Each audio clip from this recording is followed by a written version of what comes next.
Model residential school വിദ്യാർത്ഥികളുടെ സംസ്ഥാനതല കലാമേളയ്ക്ക് കണ്ണൂരിൽ തിരിതെളിഞ്ഞു. കലാമേളയിൽ അരങ്ങേറിയ പരമ്പരാഗത നൃത്തങ്ങൾ ശ്രദ്ധേയമായി.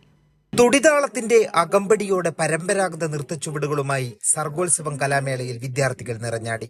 മംഗലം കളി, വട്ടക്കളി, കമ്പളനാട്ടി, കൂറാട്ട, മന്നാൻകൂത്ത് തുടങ്ങിയ വ്യത്യസ്ത നൃത്തരൂപങ്ങളാണ് അരങ്ങേറിയത്. വനവും വേട്ടയും ഉത്സവങ്ങളുടെ ആഹ്ലാദവും രോഗശാന്തിക്കായുള്ള പ്രാർത്ഥനയും വിദ്യാർത്ഥികൾ പുനർസൃഷ്ടിച്ചു. 3 ദിവസങ്ങളിലായി കണ്ണൂരിൽ നടക്കുന്ന സർഗോത്സവം മന്ത്രി രാമചന്ദ്രൻ കടന്നപ്പള്ളി ഉദ്ഘാടനം ചെയ്തു. കലോത്സവത്തിന്റെ ഭാഗമായ വിളംബര ഘോഷയാത്രയിൽ തനത് കലാരൂപങ്ങളും വാദ്യമേളങ്ങളും അണിനിരന്നു.